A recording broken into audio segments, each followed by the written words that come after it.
नमस्कार मेरे साथियों, जोहार क्लासेस के यूट्यूब चैनल पर आप सभी दोस्तों का स्वागत है। बड़ी क्लास नहीं डाल पा रहा दोस्तों क्योंकि यहाँ पर बारिश खूब ज्यादा हो रही है जहाँ से आपकी क्लास आ रही दोस्तों, इसीलिए लाइट रह नहीं रही है, बार बार लाइट चली जा रही है। इसलिए हम जो आज बात करेंगे छोटे मैंने सोचा थोड़ा बहुत वीडियो एक वीडियो आपके लिए डाल दी दोस्तों। आज जो मैं बात करने वाला हूँ राजस्थान के प्रमुख व्यक्तियों के उपनाम के बारे में दोस्तों। राजस्थान के प्रमुख व्यक्तियों के उपनामों के बारे में बात करने वाले दोस्तों। अगर देखा यहाँ से हमारा एक प्रश्न फिक्स आता है किसी न किसी एग्जाम के अंदर, इतना ध्यान रखना।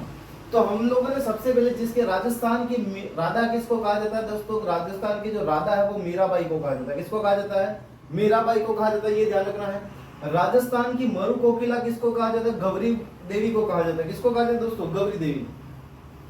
ये जो गौरी देवी है दोस्तों, गौरी देवी कहाँ की थी? पाली की थी। कहाँ की थी? पाली की थी।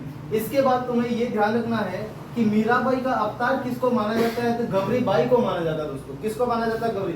इसमें और इसमें बहुत अंतर है, ध्यान रखना है। इसमें और इसमें बहुत अंतर है दोस्तों, इसके लिए आप लोग कंफ्यूज नहीं होना। गौरी देवी पाली की है, मरु कोकिला कहा जाता है। गौरी मीराबाई का अवतार किसको माना जाता है दोस्तों? ध्यान रखना। सॉरी, राजस्थान की मरु कोकिला किसको कहा जाता है? गौरी देवी को कहा जाता है ना। मीराबाई का अवतार किसको माना जाता है? तो गौरी बाई को माना जाता है। वो कहाँ की है? पाली की थी दोस्तों। भारत की मोनालिसा या राजस्थान की मोनालिसा किसको कहा जाता है? बनी ठनी को कहा जाता है दोस्तों। आप लोगों को पता होगा किशनगढ़ चित्रशैली की सबसे प्रमुख चित्र था दोस्तों। किशनगढ़ चित्रशैली का ये चित्र दोस्तों, जिसको बनी ठनी की उपाधि दी, बनी ठनी है ना। राजस्थान की जलपरी किसको कहा जाता है दोस्तों? रीमा दत्ता का कहा जाता है। किसको कहा जाता है? रीमा दत्ता को क्या कहा जाता है? राजस्थान की जलपरी कहा जाता है। राजस्थान का कबीर किसको कहा जाता है? दादू दयाल को कहा जाता है। किसको कहा जाता है दोस्तों? दादू दयाल को कहा जाता है।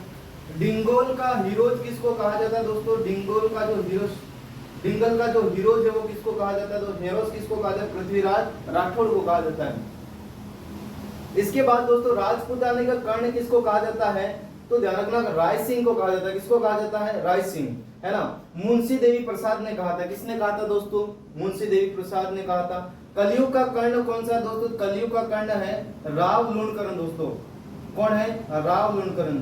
इसी की पुत्री थी दोस्तों जिसका नाम था उमादेव, और उमादेव किसकी पत्नी थी? तो राव मालदेवी। किसकी थे दोस्तों? मालदेवी। इसी को हम रूठी रानी के नाम से भी जानते हैं, ये बात ध्यान रखना। राजपूताने का अबुल फजल किसको कहा जाता है मित्रों? तो ध्यान रखना है कि मोहम्मद नैन्सी को क्या कहा जाता है? राजपूताने का अबुल फजल कहा जाता है ना। हल्दी घाटी का शेर किसको कहा जाता है दोस्तों? महाराणा प्रताप को कहा जाता है। किसको कहा जाता है? महाराणा प्रताप, है ना। वीडियो कैसा लगा कमेंट करके बताना मुझे, है ना दोस्तों। और वीडियो को लाइक करना, कमेंट करना, और तब तक के लिए आप सभी दोस्तों को धन्यवाद।